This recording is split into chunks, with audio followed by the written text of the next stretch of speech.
여러분 안녕하십니까? 자, 계속해서 학습 들어가겠습니다. 해돋을 간자는 여기다 이렇게 적어놨습니다. 시작을 뜻한다. 지난 시간에 설명드렸죠. 그래서 요 해돋을 간자의 변형에 사람 일자가 위에 붙었습니다.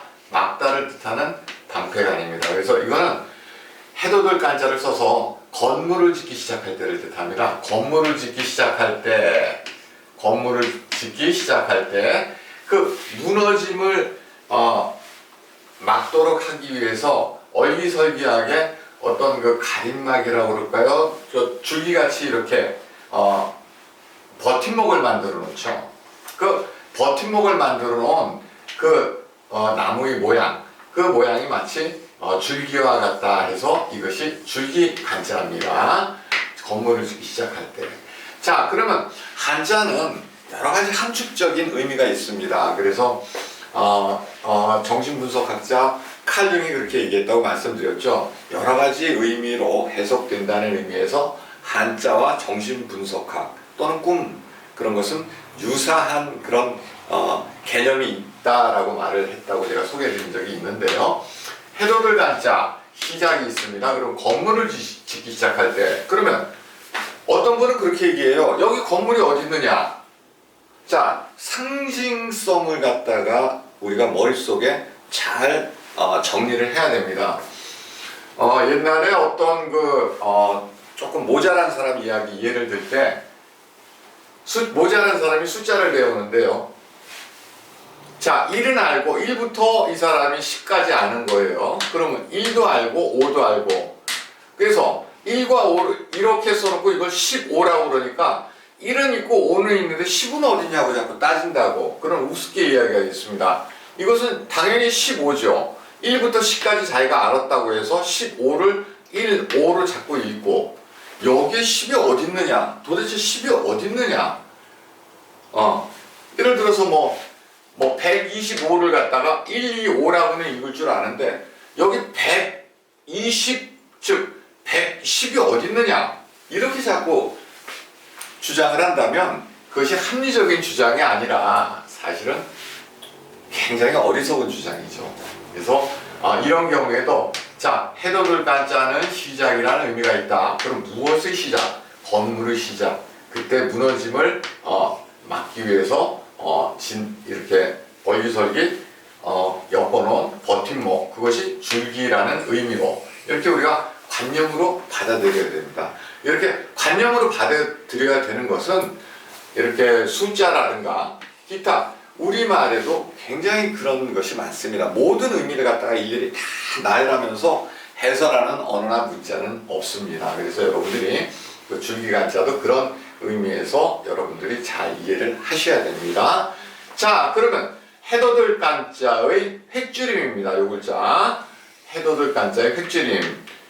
획줄임이라는 거 우리가 영어에서도 많이 쓰지 않습니까? 뭐 이그제미네이션 같은 경우에 이그잼으로 쓴다든가 뭐 이런 획줄임. 또 우리말도 축약어가 굉장히 많지 않습니까? 그거가 마찬가지 개념으로 보셔야 됩니다. 그래서 우리가 한자는 뭐든 자기가 익숙한 거는 그냥 당연해요. 근데 처음 배울 때는 아니 왜 획을 줄여? 아니 왜 뭐가 없어? 뭐 영어 같으면 아니 왜 단어가 있는데 스펠링이 있는데 왜 발음을 안 해? 묵음 같은 경우에 그렇죠? 또 우리말 같은 경우에도 제가 지난번에 말씀드렸지만 뭐 200, 300, 400 이렇게 얘기하는데 100에서는 왜 1을 갖다 생략해? 이런 식으로 획줄임이라든가 묵음이라든가 부분 생략을 일일이 따지기 시작하면 정말 뭐 끝이 없죠. 그러니까 내가 익숙한 건 괜찮은데 내가 익숙하지 않은 것은 사람이 묘하게 거부감이 와요. 그래서 저는 심리학적으로 사람이 관성의 법칙이 있다. 즉 자기 자신이 아는 상태에서 유지하려는 그런 마음이 있다라고 제가 말씀을 많이 강의할 때 드리는데 자, 나라의 이름 한자도 마찬가지입니다.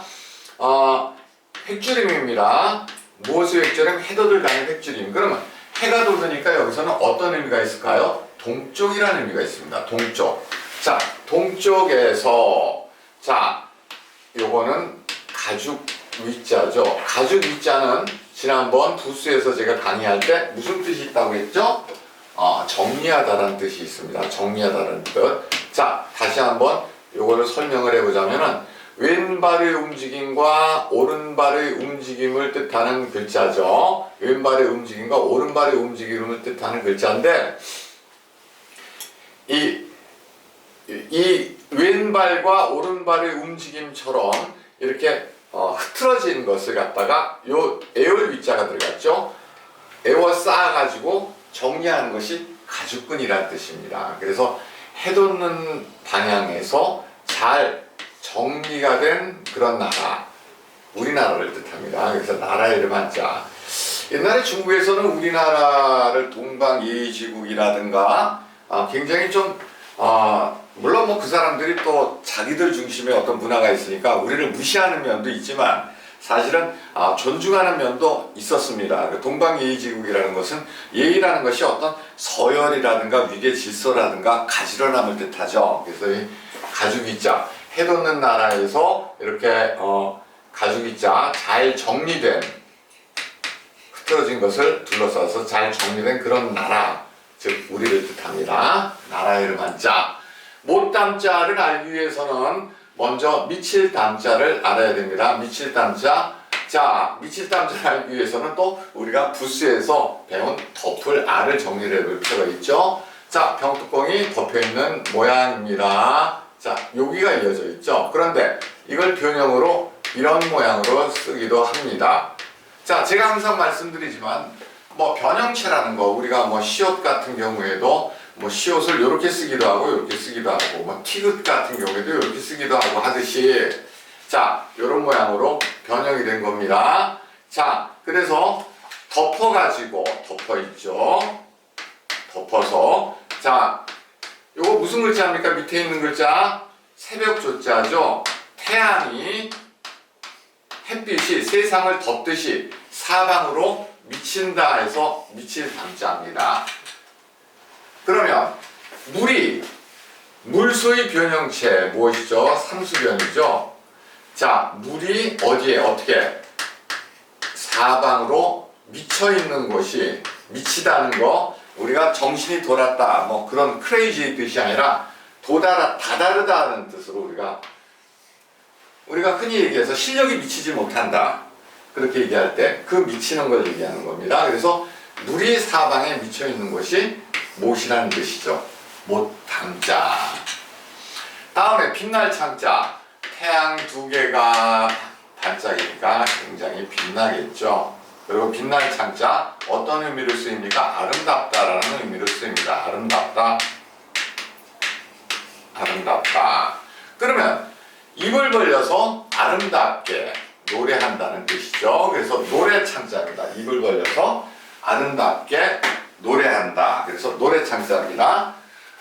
아래 글자 설명하기 위해서 조금 위에 글자를 좀 지우죠. 이제 강의했으니까.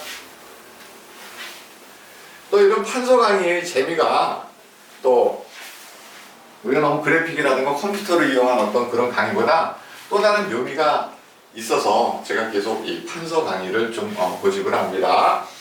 해와 달이 동시에 떠 있으니까 얼마나 밝겠어요. 태양빛에 달빛에 밝은 명자입니다. 그럼 이렇게 밝은 마음으로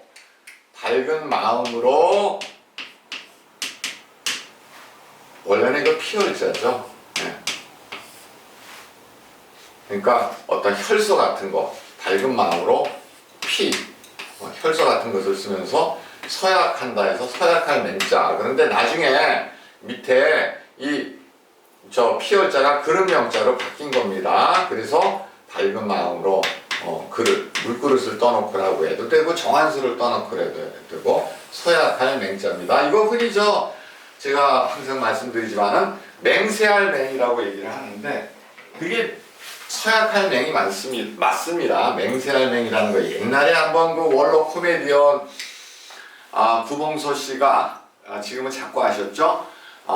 구봉서 씨가 그 연기했던 코미디 중에 그런 내용이 있어요. 구봉서 씨가 좀 약간 바보스러운 역할을 담당했는데 다른 사람이 자네 이름을 한자로 어떻게 쓰나 그랬더니 구봉서의 구자에 구봉서의 봉자에 구봉서의 서자를 씁니다. 뭐 그렇게 얘기해가지고 그게 아주 코미디로서 우스워서 사람들이 많이 웃은 그런 코미디 내용이 있습니다. 그럼 이걸 갖다 맹세할 맹으로 얘기하면 제가 평소에 항상 얘기하지만 그 구봉서의 구자라는 얘기하고 똑같아요. 그래서 이것은 서약할 맹으로 여러분들이 익히셔야 됩니다. 단 그냥 뭐 사회에서 맹세할 맹이라고 그렇게 쓰이기는 하죠. 그럼 그때 가서 그냥 그런가 보다 그러고 여러분들이 인식을 하시면 되는 것이지만 본질은 서약할 맹자죠. 가물한자 태양을 방패로 막습니다. 자, 여기서 방패 간자는 막다라는 뜻이 있죠. 태양빛을 갖다가 방패로 막으니까 어떻게 되겠어요? 가물게 되죠. 네, 그래서 가물 한자입니다. 여기서 태양빛이라고 해석하기보다는 태양이 떠있는 하늘이라고 보는 것이 좀 더 타당하겠죠. 하늘을 방패로 막는다. 그래서 가물 한자입니다. 스웨덴인가 스위스에서 얼마 전에 스웨덴인 것 같습니다. 지구 온난화를 위해서 뭐 어떤 화학 물질을 하늘로 쏴서 태양빛을 막으려는 그런 프로젝트. 그래서 열이 도달하는 거를 좀 하늘에 뭔가 어떤 입자를 뿌려가지고 막으려는 그런 프로젝트 계획을 세웠는데 다른 과학자들이 또 굉장히 반대를 해서 그 실천에 옮기지는 못했다는 얼마 전에 그 외신을 제가 봤습니다. 그 실천을 못한 이유가 다른 과학자들이 그렇게 해서 태양볕은 막을 수 있겠는데 그리고 또 태양볕을 그렇게 막으면 지구온난화가 어느 정도 예방되기는 될 것 같은데 그로 인해서 어떠한 해로움이 또 벌어질지 아무도 예측하지 못한다. 즉 다시 말해서 우리가 무엇이 좋다는 것만 알고 나가서는 안 되겠죠. 그 반대급부를 또 한번 따져봐야 되는데 그래서 세계 과학자들이 굉장히 많이 반대를 했습니다. 그래서 그게 실패했다 또는 중단됐다. 제가 그 얘기를 듣고 이 가물한자 정말 하늘을 막으려고 그러는 거야, 태양을 막으려고 그러는구나 이런 생각을 제가 한번 잠깐 해본 적이 있습니다. 자, 태양처럼 빛이 난다. 날생자죠. 태양처럼 빛이 난다 해서 날생자. 그것이 뭡니까? 태양처럼 빛이 나는 게 별성자라는 얘기죠. 그래서 밤하늘에 굉장히 무수하게 많이 떠있는 별들, 그것들이 태양처럼 빛이 난다 해서 별성자입니다. 아까 처음에도 말씀드렸지만 태양처럼 빛이 난다 해서 그럼 여기서 빛이 어디 있어? 라고 물어보신다면 이거는 15를 갖다가 15라고 읽고 아니 이건 15라고 읽어야 된다라고 하니까 여기 10이 어디 있어? 라고 생각하시는 거하고 똑같습니다. 우리가 어떤 관념 또는 어떤 유추 이런 거 학습에서 굉장히 중요하죠. 자, 그리고 이게 태양이 뒤져올지. 자, 뒤져올지 느린 걸음을 뜻하죠. 느린 걸음. 그러면 태양이 서서히 나가죠. 뒤져올지라고 그래서 뒤로 간다는 뜻이 아니라 이미 뒤져올지라는 즉 이 어원이 생기기까지는 뒷짐을 지고 걸어가니까 남들보다 뒤져온다. 예, 남들보다 뒤져온다. 그래서 뒤져오니까 느린 걸음이다 라고 이미 의미가 전이가 된 겁니다. 그래서 태양이 느릿느릿 하늘에서 느릿느릿까지 태양이 쏜살처럼 진행하진 않지 않습니까? 그래서 이 글자의 변형체입니다. 느릿느릿 다음에 그렇게 나아간다는 뜻이죠. 그래서 물러날 퇴자입니다. 물러날 퇴. 느릿느릿 나아간다. 물러날 퇴. 되게 옛날에는 물러날 때는 뒷걸음질을 많이 쳤죠. 그러니까 앞으로 가는 것보다는 느린 속도가 되겠죠. 물러날 퇴자입니다. 다음에 요 물러날 퇴자에서 요것의 변형은 자 바로 요렇게 쓰였죠. 즉 다시 말해서 원래는 태양 밑에 뒤져옳지 요걸 써야 되는데 변형이 요런 모양으로 됐고 요 변형은 사실은 그칠간자와 같은 형태를 보이고 있죠. 이런 글자를 한자에서 뭐라고 한다고 했습니까? 동형이의어라고 한다고 했습니다. 자, 새벽 신자 해가 뜨고 아직도 별이 보일 때 이때가 새벽이라는 얘기입니다. 새벽 신자. 자, 오늘도 여기까지 강의 한번 쭉 제가 해설하고 정리해 봤습니다.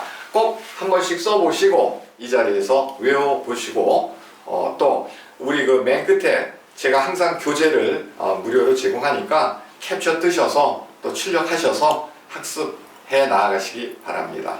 감사합니다.